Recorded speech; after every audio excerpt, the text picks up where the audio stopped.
And here we go. Hello everybody and welcome to the 4th episode I think now of Panzer in the Works with me, Panzer Bros. Me, HistoricHippos.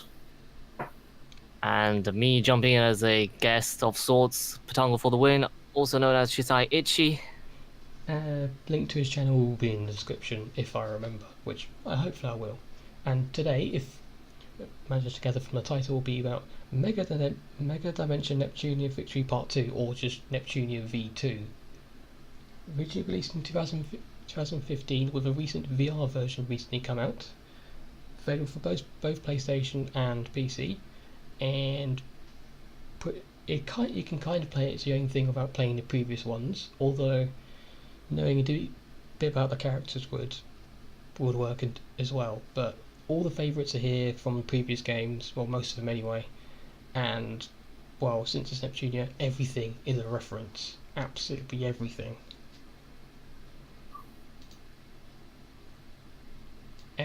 So with that, I'm guessing some of you might be wondering, what is Neptunia in general? Yeah, it's based in the continent of gaming industry, which is literally the gaming industry, with four continents of Planetune, which is Sega, Last Station, which is PlayStation, Louis, which is Nintendo, and Nimbox, which is Xbox. Which some of the names you can tell are their respective consoles and game companies and whatnot.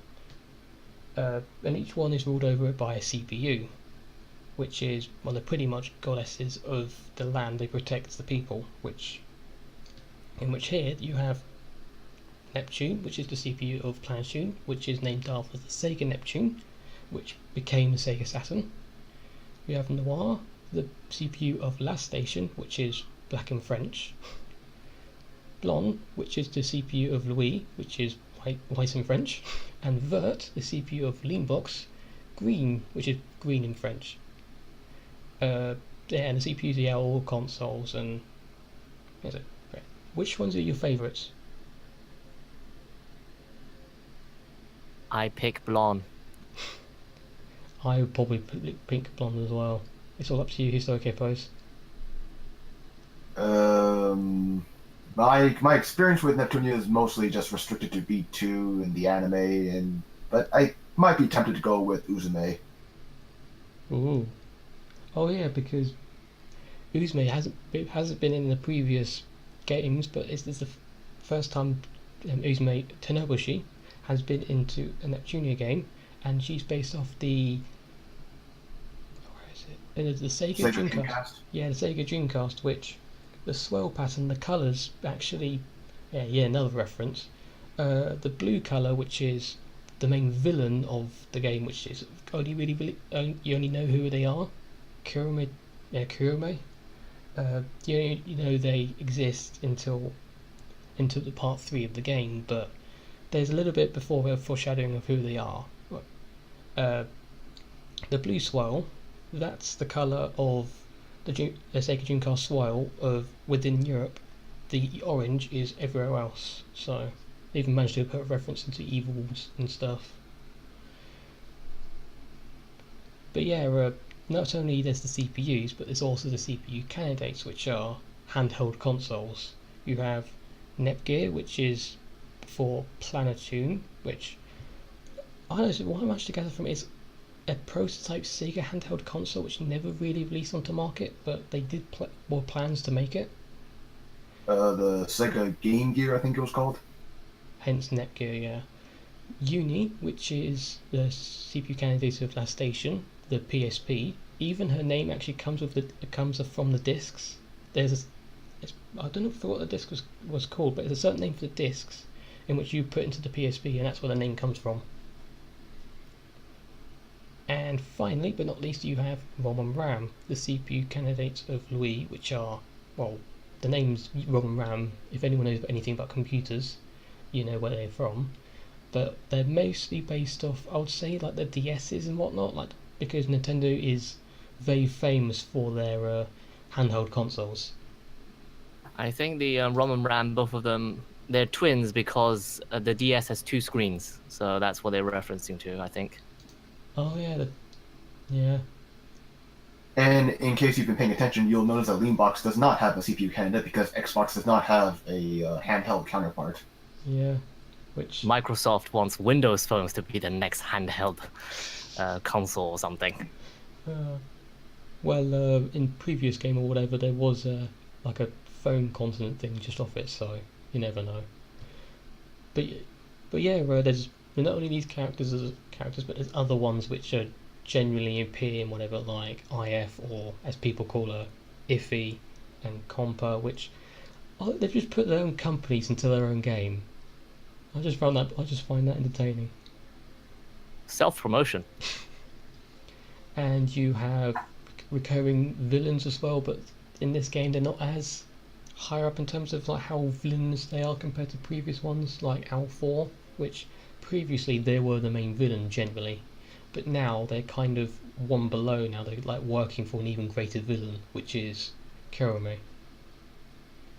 But it's nice they appear, and also Waichu, which is it? I think it's not. It's like, is it a mouse or rat? I'm pretty sure it's a rat. Rat, yeah.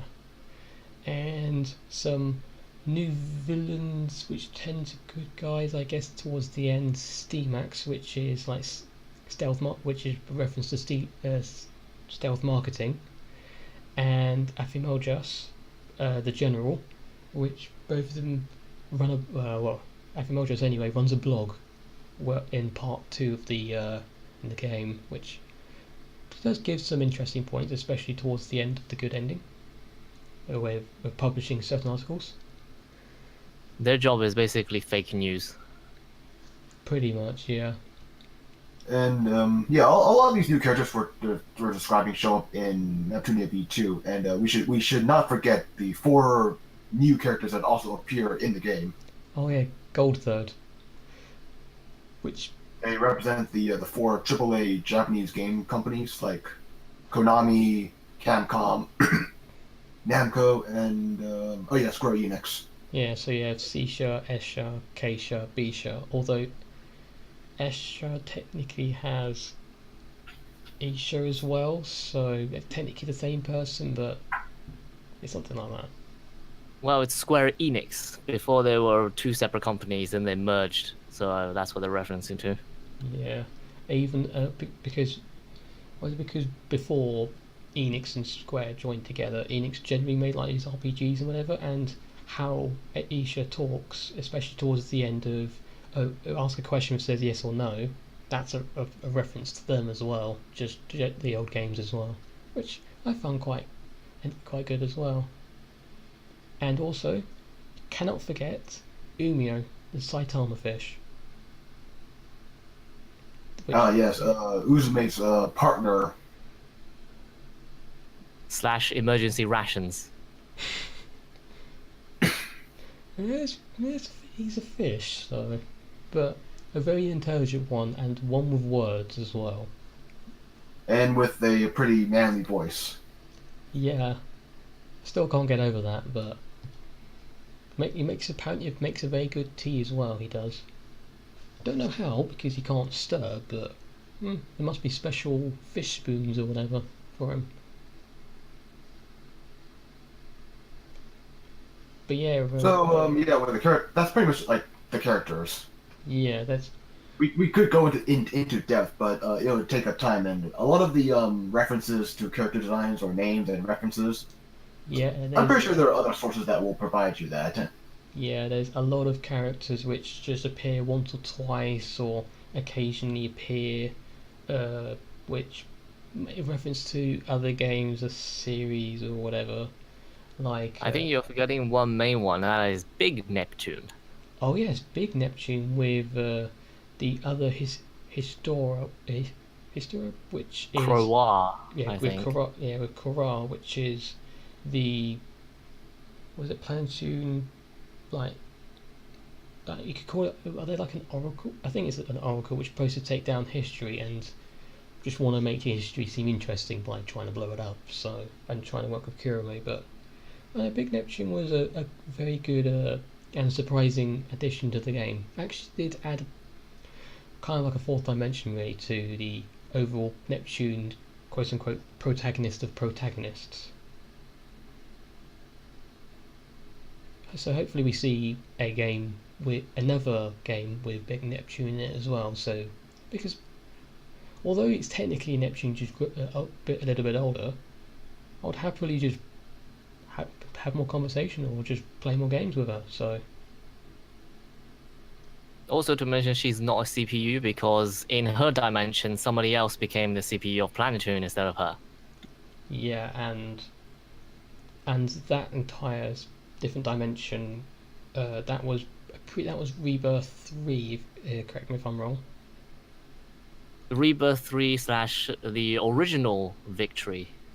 Oh yeah, the original Victory, because there was you had the originals, then you had the remakes, and then you had just heads up to our viewers, there are a lot of games, so yeah, it can be a little confusing to keep track of what's what. Yeah, so generally for this one we'll just stick to V2 and a little bit of V2R, but there's not too much differences between the two games. They are literally exactly the same game, just V2R puts more virtual reality into it, and that's pretty much it.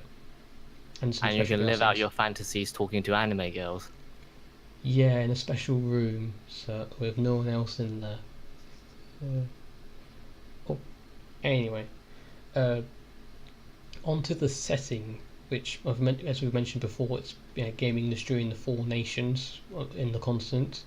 But and it should be noted that Neptunia, like their world takes place in like individual dimensions, and there are multiple of them. Yeah, and the main one which appears in every single game, including this one, is Hyperdimension. Not sure why it's been given that name, and in this game, you end up visiting the Zero Dimension, which is like it's like a destroyed version of Post-apocalyptic. Yeah, post-apocalyptic, with cracks in the sky and in the ground with green stuff glowing out of it, which honestly sometimes reminds me of Tiberium, but. And right at the end of the game, there's Heart Dimension, which is connected to Zero Dimension, which is pretty much Uzume. That's their lifeblood, which is an entire dimension. Don't ask any of us who came up with these names in the Neptunia world. There's also Super Dimension and Ultra Dimension, but let's not try to get too deep into this. Yeah, they're different games and different parts of it, although they are still part of the main series and whatever. So, but yeah, there's a lot of different dimensions, and if you go into detail, it does get kind of complicated. But yeah, for each of the nations of Planetoon, Station, Louis, and Leanbox, each of them you can tell it's their respective nation just because of the backgrounds and how the cities are laid out. Like Planetoons, each one has a certain building which you see in pretty much every single cutscene or whatever. It's always one. Like in Planetoon, it's like a very large tower. Leanbox, it looks like a giant square with a hole cut out of it with a green line going through it. Louis, I know that the houses kind of remind me of mushrooms, like giant mushrooms. An obvious reference to Super Mario. There's even a Super Mario Land. So, and Last Station, I don't know how to describe it. It's kind of like industrial. Yeah, it's industrial, but it's got like industrial stuff in it, and it's been made future. It's a little bit future as well, like combined to one. You can't really put it individually, but it's like combined to one, which will probably be a reference of quite a few of the like JRPGs which are sold on Sony consoles and whatnot, like Final Fantasy or whatever. But yeah, and also Heart Dimension is literally just some random pieces of city or whatever just floating around in nothingness with a central golden crystal in the middle. But in all these maps you can go around by connecting up certain dungeons and whatnot. But yeah, this is a JRPG where there's a lot of dungeons and occasionally a bit of grinding, but it's not too much of a grind. Say like you don't have to spend hours upon hours upon hours of grinding in a dungeon just to complete it. You can go through a dungeon a couple of times and you can still get through, which doesn't make it too boring, but it balances that out nicely. It doesn't make it go through too quickly, but not too long. It's only grinding if you're doing a quest with a very specific objective. Yeah, say like if you want to get a certain achievement or whatever, you go up to like level 99 or whatever, which I haven't yet, but the highest character I've got is like level 76 or whatever, but I've managed to complete both endings with these characters, so unlike you, Pettanko, which you've got like level 100 now or something. I got a couple of over 100s, yeah. Yeah, just a couple. But yeah, you don't have to grind all the way up to complete the story. You can, but the only reason why you would do that is to complete achievements or whatever, which are very nice to get, but they're bonuses onto the experience, like a concept called Lily Ranks in the game, which is you build a relationship between the characters by letting them fight each other and whatnot, which if you improve the Lily rank between the two characters and put them together in terms of in a formation, they'll give a certain buff to the character in front depending on the character behind and how high the Lily rank is. Highest you can go is 10, and that's even an achievement as well, where you improve the Lily rank of everyone from 10 for one certain character. I forgot the achievement's called though. Harem. That would it? Yeah, that sounds like an achievement for that. But yeah, onto the story, which it is an overarching story, but sometimes you don't really pay notice to it. But it's good. It's actually a well thought out story throughout the game, which is split into three. It's like 3 mini stories in a way, of which the middle one is split into 4 smaller ones, which some people didn't really like, but I personally quite enjoy, just to separate up a little bit. And besides, I think the game is long enough as it is. Yeah, I'm surprised they've made it this long, to be honest, compared to how long other people make their games in comparison. But yeah, the first one is the Zero Dimension, which is Nepgear and Neptune end up going into the dimension via this small console with a swirl on it, which of course I mentioned before, and then get transported into it and then try and find the way back. And then also defeat Alpha as well. And it's also when they first meet Uzume and Umio. Yeah, the interesting pair.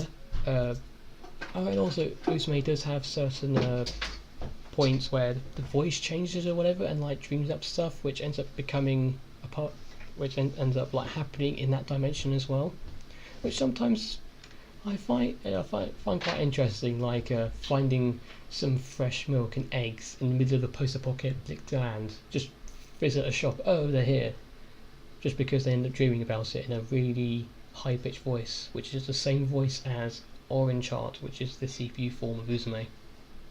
That's just spiral energy for you. It is spiral energy. I would never thought I would make a Gurren Lagann reference in this, but well, to be honest, there is actually a few as well, especially with some of the moves. So yeah, that's pretty much the first story arc. Introducing Zero Dimension, accidentally going in there, and then trying to find a way out. Yeah, and that leads on to the second part, which is about the Golden Summits. When that introduces the Gold Third, we've said before, they end up defeating the CPUs in a totally fair, non-cheat battle that you absolutely cannot lose. Yep. You absolutely cannot win. Yep. Yeah. So they end up becoming the leaders for some reason. The warp space-time or whatever, I don't know, but they end up becoming the leaders of the 4 nations, and they do a bad job at it. So the CPUs end up having to help them out. They all become friends in the end and help out. Apart from Esha, she doesn't care. Not interested. In her words, yeah. But yeah, I find it's because it's weird because usually the power to transform in these games is usually only done for consoles and whatnot. But I found it interesting that there's semi like transform power up things for the gold third. I find that quite interesting. Although generally it's add on a couple of things and make the eyes golden. That's the only difference really, and also an improvement in all stats, of course. But yeah, I'm not sure which one I would say is my favourite one out of the four of them, because they're very different. Very different, but they do form an interesting group.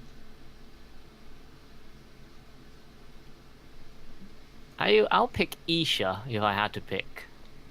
Isha, which would pick Esha, but okay. Wait, so are we picking out who's our favorite gold third member now? Yeah. I was gonna say Sisha, but sure. Sisha is a very much physical person. Very physical, but but yeah, I don't know. It's just all of them are still very interesting, but I don't know. Everyone has their favourites, so I guess you don't have one. Never gave thought about it. Not interested. You're not interested. Yeah, sure then. But yeah, it's actually interesting in terms of how they got given their names as well, because like Sha in Japanese can either be terms of a person or a company, which interesting how they've chosen that. I think that word means company. Yeah, but you can, yeah. It's something like that, but Well, yeah. in Girls on Panzer, I know Katusha says Miho Sha. So. Sure. That's weird. I'm not sure why you just say a Sha. It's, I don't know if it's ending someone's name with a Sha. Not to be confused with an existing word, I think, in Iran, where Shah can refer to as a leader, but that's going off topic. I don't know. There might be another reference as well. You never know these games. Because even the slightest thing is a reference. Even the slightest bits of, if you look closely at their clothing or whatever, the eye color or whatever, everything's a reference in these games. So, them becoming leaders and their name being Shahs, you never know. That might be a reference as well, but it might not be. You really don't know. Sometimes a cigar is just a cigar. Yeah, but yeah, the middle anyway. So yeah, this middle bit, it's split into 4 sections where you travel with each of the CPUs and, well, 1 or 2 of their candidates, or other characters as well. Just to solve problems around there, and just generally just try and solve the problems and make friends with the Shah of the area. And then we have the third story arc, the Heart Dimension one, I think it was called. Yeah, it's Heart Dimension, which personally because each one has its own opening song. That's the one I prefer the most. I like that one. It's almost as if it's trying to say, get the good ending. But yeah, because in the third part of it is, of course it said before you get introduced to the main villain of Kurome, which is technically Uzume, but it isn't. So it has them interesting points of I'm not going to be defeated by me and stuff like that, which always makes for some interesting points. So I guess the whole Kurome Uzume confrontation was just a big over the top stop hitting yourself. Yeah, Uzume is split off from the general Uzume is split off from the whole Uzume one, and Kurome is the most of it, so the smaller bit beats the bigger bit. And the reason why they're kind of split as individual people is it's in the story. Yeah, it's all. They explain it. Yeah, it's just if you know about how the Dreamcast actually went down in real life, you would get an understanding of that's why they've chosen this character, that's why they've chosen that console and to do all of this, because the Dreamcast really didn't sell at all. But yeah, and then there's halfway through you can either do 2 routes which end at the same point. Doesn't really matter which one you do. You have the Heart Dimension one, which is you remain with the CPUs just to try and remove the monster hordes and whatever, or some of them anyway. And there's the Hyperdimension one where you go with the candidates back to Hyperdimension, of course, hence the name, and defeat one of the Dark CPUs, which is pretty much you get some of the CPUs, inject pretty negative energy into them as I'm not sure what I think it is just negative energy, just really compacted together, and then just grow quite a bit, like over like 30 meters or whatever. Although I still think what they say on the wiki is way too small compared to what they actually look like, because according to it it's like 30ish meters or whatever, but in literally the first part of the game, in the first cutscene and presented later on as well, they're taller than skyscrapers, and that's a bit more than 30 meters. They're only as big as the plot demands them to be. Fair enough. Although it might be something to do with like I know greater the negative energy, bigger they get. I don't know. All I remember was was it Dark White? Fantastic name, by the way. Basically grey. Yeah, grey. Has a smaller chest than the rest of them. I remember that. And that was some comedy which was brought up by Vert. Of course, it was done by Vert. I mean, that's kind of become like a running gag throughout all of the Neptunia games. Yeah. Blonde flat versus plot, in a nutshell. And yeah, towards the end as well, you have a choice of 3 endings depending on how you've done. There's these 4 technically sub events which you can visit, but you don't have to. But if you don't visit them, you automatically get the bad ending, and bam, it ends there. But if you take the 4 of them, then you're guaranteed at least the normal ending, the so-called Ascension ending, or the good ending, or so-called revival ending. It depends on how many shares you've gained throughout the game, which you gain by investing into the certain cities, depending on which nation you're in, and by doing subquests, and some of them boost shares for certain ones. And correct me if I'm wrong, but if you keep transforming into CPU form, that actually reduces shares. Yeah, so that is the mechanic basically to keep you from abusing CPU form or HDD form. Oh yeah, HDD form. But yeah, unlike what Neptune does later on with trying to go on a diet, it still ends up eating all his pudding, but constantly transforms into HDD form and back to trying to lose weight. This is the Neptune we all love. But yes, if you get over a certain percentage, which I think is 60% for Planetune and 40% for the rest of them, I'm not sure the exact values, but as long as you get over a higher amount and visit every single not sub-quest, but every single sub-event, I think? Yeah, sub-event, thank you, and then you can get the good ending. But if you don't, even if you miss one of them, you're on the normal ending, which I worried for a second. I remember, because I've pretty much almost finished streaming it, just one more week to go, just for some like post-ending things.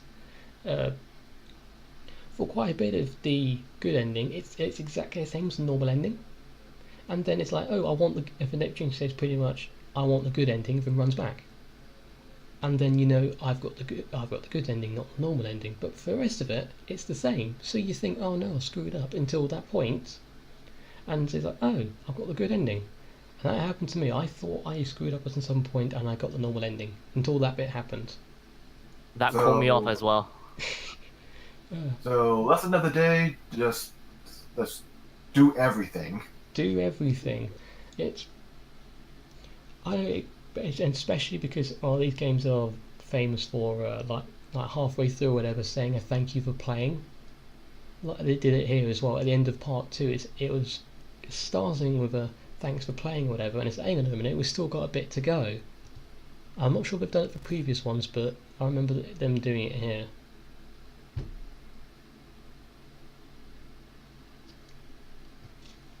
But yeah, it's interesting how they've laid out the story in terms of being 3 mini ones into one big one, but some people didn't like it, but personally I quite enjoyed it in terms of how all the characters presented and whatnot. And so now I guess we can move on to the next topic, which is music. Music, yes. For I Managed Together, it's a different style kind of from the previous ones, and I've listened to some of the Faith Ends F Dark Advent Force music, and I think because that came between the Rebirth games and this one, I think they've got quite a bit of inspiration from that soundtrack, and they've injected it into this music, because some bits do sound very similar, and the general style as well, which, no complaints. The music from that game was fantastic, and it's the same here. The music is fantastic. Like what Panzer said, I think a while back about the opening for this third story arc. Yeah, the third story arc one, Catharsis, I think it's called. It's spelled with a K. Muso Catharsis. Well, I know usually you're supposed to spell it with a C or whatever, but Catharsis here, you spell if for this song you spell it with a K, I think. Yeah, Catharsis with a K. But yeah, that is personally my favourite song opening anyway of the 3 of them. The 3 of them are still really good, and they have their own styles, but that's the one I like. And also And I think the game itself has its own opening, like whenever you. Yeah, the main opening for the entire game as well. As soon as you start it up, that plays, and that one's brilliant as well. And speaking of, because it's kind of like a law which you have to follow for any. Doesn't matter if it's a show, game, whatever. When you have the final boss battle, play the music, the main opening music, theme, whatever. You play it in the final battle, and that's what they did here, and it works brilliantly. Yeah, I recognize that rule. And certain shows have screwed that up somehow, and that's generally not a good sign of how they are. Yeah, generally not a good sign of them being a good show, game, etc., etc. Perfect example. I know I'm gonna have to bring this up again, but it's a good example of how things can fail. Sword Art Online, that didn't do it. They didn't put the opening music, which is all right, into the final battle, which was kind of rushed anyway, but they didn't put it in. So how? Why? They didn't even do it for any of them. That's kind of what you're supposed to do with main boss battles and whatnot. You put either A, epic music, or B, and generally B, the opening or the theme music as the final ending, or as the main boss music or whatever. But they do it here, and it works brilliantly, along with the rest of the soundtrack, which is very good, along with the history teach me like tutorials as well. That music is very good as well, and yeah, just generally all the music is really memorable. I mean, but surprisingly, still quite a lot of the game is reusing assets. Like, that is what the Neptunia series is kind of famous for. Oh yeah, so just pretty much coming up with using the same monsters again and again, but just recoloring them and just changing their stats slightly, which kind of could be an improvement as well, and just make more a variety of the monsters. Granted, it's not a huge budget for these games, since it's for a very, very specialised target of people. You've got to like pretty much both sides of the spectrum to actually like this game. It's very small in terms of because you've also not only you've got to like how JRPGs work and whatever, but also you've got to know a decent chunk about consoles and whatnot. So it might be this group of people might be bigger than I imagine, but you've got to like quite a bit of stuff and to like this. along with the fan service as well, which there was a decent chunk of it.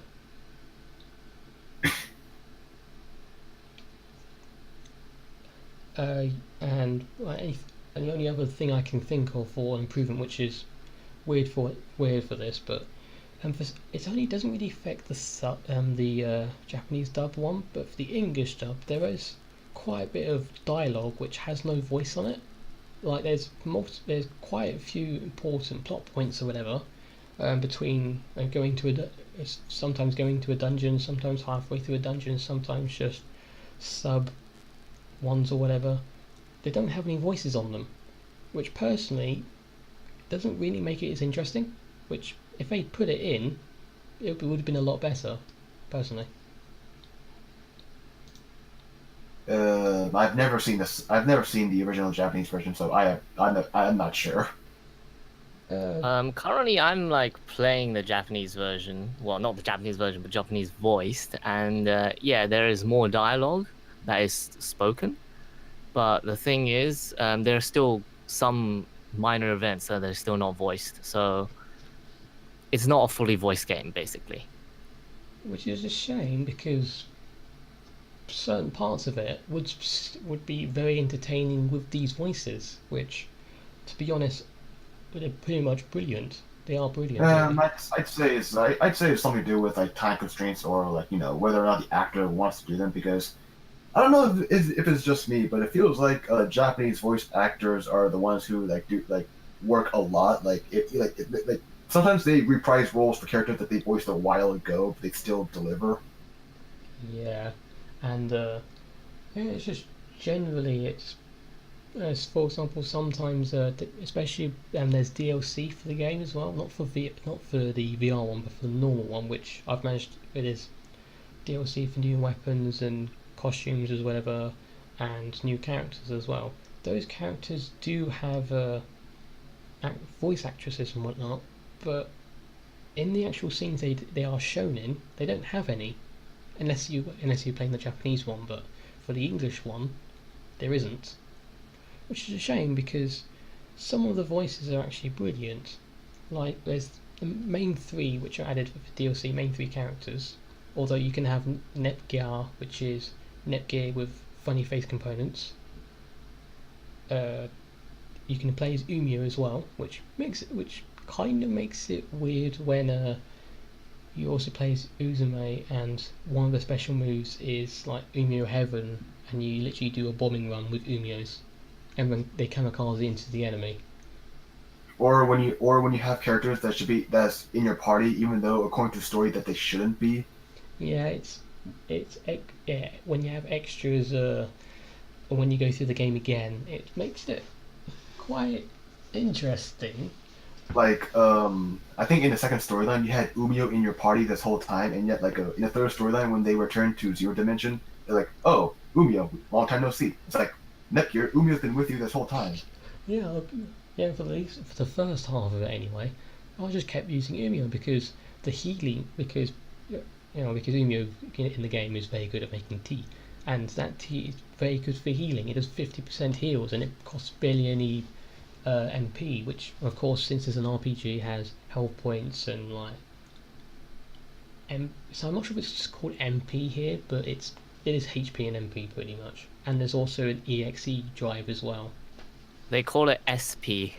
SP, special points. Okay, it's pretty much MP, but yeah, and they have an EXE drive, which by attacking with certain moves will increase it greater than other ones. Like generally, if you attack with more moves, all like slashes within each one, because each one has different hits depending on the move.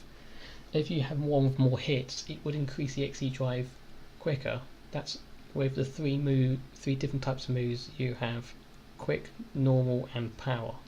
Normal is just normal. It's a balance of power and EXE drive increase.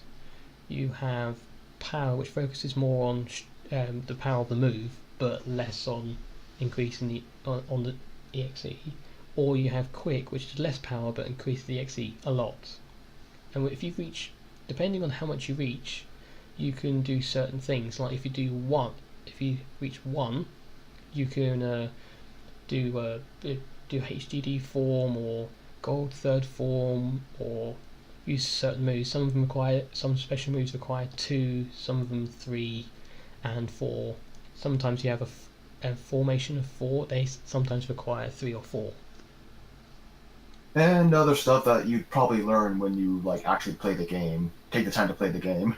Yeah, if you've played previous ones, it's very easy to get into. But however, I haven't played any of them because, well, they don't work for me for some reason. Go AMD.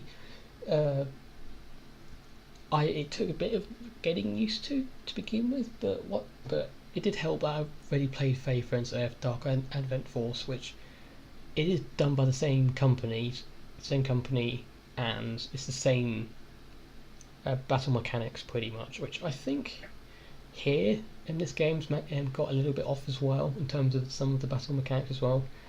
But but when I was playing Fae Friends, you can tell it's done by the same people as Neptunia in terms of there's certain monsters which appear exactly the same in this game, and you think, hang on a second, I recognise this one. That reusing assets, those assets ain't gonna reuse reuse themselves.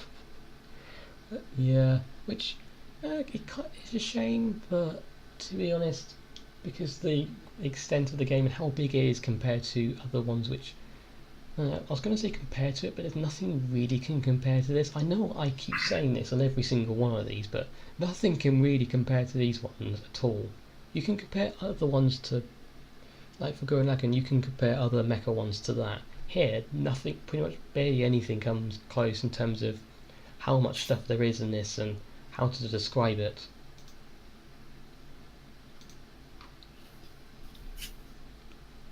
This sort of stuff you can't really describe. You just have to like mostly experience it, try it out for yourself. Yeah, you would either have to play the games, or they even made an animation with 12 episode 1 and an OVA which came off that, but that's a topic for another time. So I guess it's safe to say that anyone could play this game. Like, you don't have to play the previous games. It's not like movies that are sequels to the ones before it, where unless you watch the prequels, that you won't understand what's going on. No, for Neptunia V2, I think it works pretty well enough as a standalone. You don't have to play the other games unless you want to like get all the references. Yeah, although sometimes there's like jokes or whatever, like between Vert and Blonde, whatever, in which if you've played the previous games, you might get a little bit more out of these little jokes and whatnot. But yeah, you can play this game without playing other ones, which is what I did, because, well, as I said before, the other ones wouldn't work. But and also because you had the original trilogy, and this one's like, well, it's hopefully starting a new trilogy of mainstream games, not the spin-offs and whatnot. But it's like, yeah. So at the moment it's a trilogy in 4 parts at the moment, but you can play this game without playing the previous ones. But unlike Rebirth 3, at some points of it there are references and jokes back to Rebirth 2, which I noticed trying to play it at the beginning. But yeah, so this one is more standalone than the rest of them. But if you want the full Neptune experience, you play the previous ones and this one. But if you just want to slowly ease into it, this one's perfectly fine. Yep, I mean, it is, as you said, is a perfectly good standalone title. The extra references you'll get if you play the previous games, but they're not necessary, because this is kind of like the end-all be-all kind of game. This game is the latest major summary of what the Neptunia games are about, basically. So if you play this, you pretty much played the rest of them.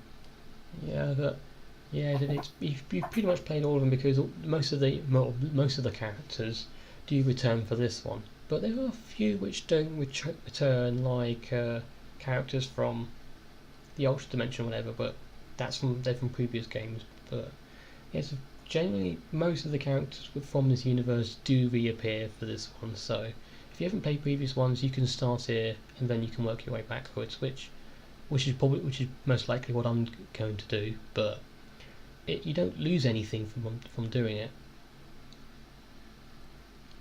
And on to the conclusion. As we just said, it's overall it is a really good game, and you don't have to. It's standalone. You don't have to play previous ones, and hopefully they do keep making these ones because I doubt it's going to fade away anytime soon, and just keep on improving because gradually these games, personally anyway, get slightly better and better. Although it depends on who you ask. Some people say Rebirth 3 was the best one, some people say it was this one, some people say it was previous ones.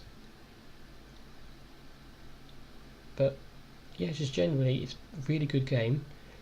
I would actually say it is one of my favourite games at the moment, just because the humour is fantastic, the references are really good, the general story is actually engaging, but you don't have to focus on it too much. It's not too in depth in terms of if you've missed anything of it, you have no idea what's going on.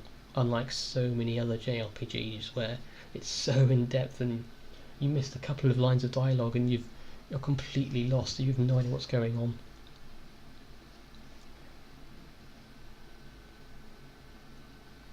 But yeah, before we finish off, anyone else want to say anything? Is there any other notes to say? Did we cover much of the VR version? We've talked about it briefly, but it is exactly the same game pretty much, but there's a few slight differences. The overall battle system has gone under a dramatic rework, as in you have to actually say, okay, do this attack, then this attack, and then this attack in a certain order, when you can block. Unlike in this one where you can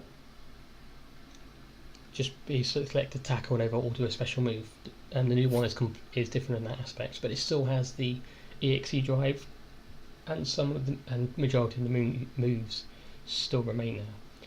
And also there's special VR scenes as well, which you get throughout the story from the beginning right to the end, where you interact with the characters with generally just yes and no, with a nod of the head or shake of the head, which is not too much, but it's good what they've done so far. And also a noticeable difference to anyone who's played previous ones or watched the animation, for example, the voice actress for the dub for the English dub of Noir has been changed because of company reasons. I'm not fully sure why, but unfortunately she had to leave for some reason, and someone else has replaced her, but they still do a really good job. But personally, I still prefer the original.